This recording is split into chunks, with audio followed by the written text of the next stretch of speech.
Kris Aquino, ipinagmalaki ang kabutihan ni Bimby, nagtrabaho kahit may sakit at nagbigay pa ng 20,000 piso para sa kanilang pamilya. Hindi maitago ni Kris Aquino ang kanyang pagmamalaki sa bunsong anak na si Bimby Aquino Yap, matapos nitong muling patunayan ang kanyang pagiging responsable, masipag, at mapagmahal na anak sa kabila ng murang edad. Sa pamamagitan ng isang Facebook post ng entertainment columnist na si Dindo Balares, ibinahagi ang ilan sa mga personal na kwento na ikinwento mismo ni Kris tungkol sa kanyang anak.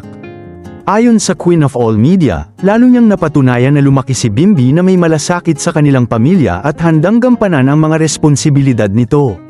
Isa sa mga ikinatuwa ni Kris ay ang dedikasyon ni Bimby sa kanyang trabaho bilang guest co-host ng Eat Bulaga. Kwento ng aktres, kahit nakararanas ng matinding pananakit ng tiyan o upset stomach, pinili pa rin ng kanyang anak na pumasok sa trabaho at tapusin ang kanyang mga obligasyon. Ayon kay Kris, hindi rin umano ipinahalata ni Bimby sa kanyang mga kasamahan na masama ang kanyang pakiramdam. Sa halip, nanatili itong propesyonal at masayahin habang ginagawa ang kanyang trabaho. Sa video nakuha ng assistant ni Bimby na si Jack Salvador, napansin lamang umano ni Riza May Dizon na tila hindi maganda ang kondisyon ng kanyang co-host.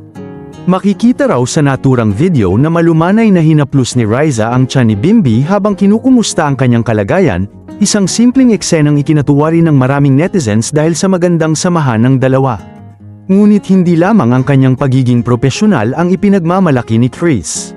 Mas lalo pa siyang naantig ng kusang magpadala si Bimby ng 20,000 piso sa kanyang GCash upang may magamit siyang pambili ng mga bagong damit para sa kanyang kuya na si Josh Aquino.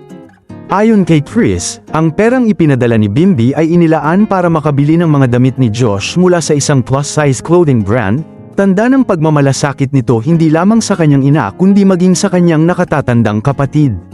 Sa kanyang mensahe, hindi napigilan ni Kris na purihin ang anak. Ayon sa kanya, sobrang responsible si Bimby dahil nauunawaan nito ang mga plano ng kanilang pamilya. Alam umano ng binata na isa sa mga pangarap ng kanyang ina ay maipaayos ang kanilang tahanan sa Alto, Tarlac, gayon din ang makabili ng mas malaking SUV na magagamit nilang mag-iina. Ibinahagi rin ni Kris na sa kanilang pamilya, sama-sama silang nagtutulungan upang maabot ang kanilang mga pangarap. Aniya, hindi lamang siya ang gumagastos o nagpaplano para sa kanilang kinabukasan, kundi maging sina Josh at Bimby ay natututong makibahagi sa kanilang mga gastusin at layunin bilang isang pamilya. Para kay Kris, ang kanilang samahan ay hindi lamang umiikot sa pagmamahalan kundi pati na rin sa pagtutulungan at pagbabahagi na ng responsibilidad. Ito umano ang isa sa mga dahilan kung bakit nananatiling matatag ang kanilang relasyon sa kabila ng maraming pagsubok na kanilang pinagdaanan. Marami ring netizens ang naantig sa ibinahaging kwento ni Kris. Pinuri nila si Bimby dahil sa ipinakita nitong pagiging responsable, mapagmahal na anak, at mabuting kapatid. Marami ang nagsabing kahanga-hanga ang pagpapalaki ni Kris sa kanyang mga anak, lalo na sa pagpapahalaga sa pamilya at pagiging responsable sa murang edad. Sa kabila ng matagal ng pakikipaglaban ni Kris Aquino sa iba't ibang autoimmune diseases, patuloy niyang sinusubukang maging matatag para kina Josh at Bimby. Sa kabilang banda, ang kanyang dalawang anak naman ay patuloy ding nagsisilbing inspirasyon at lakas niya sa bawat hamon ng buhay. Sa mga nakalipas na taon, maraming beses nang ipinakita ni Bimby ang kanyang pagiging maalalahanin sa kanyang ina.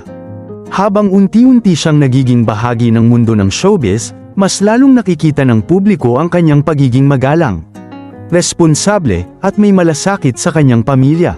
Sa huli, muling pinatunayan ng kwentong ito na para kay Kris Aquino, ang tunay na sukatan ng tagumpay bilang isang ina ay hindi lamang ang nakikitang tagumpay ng kanyang mga anak sa harap ng kamera, kundi ang kanilang pagiging mabuting tao, responsable, at handang magsakripisyo para sa kapakanan ng kanilang pamilya.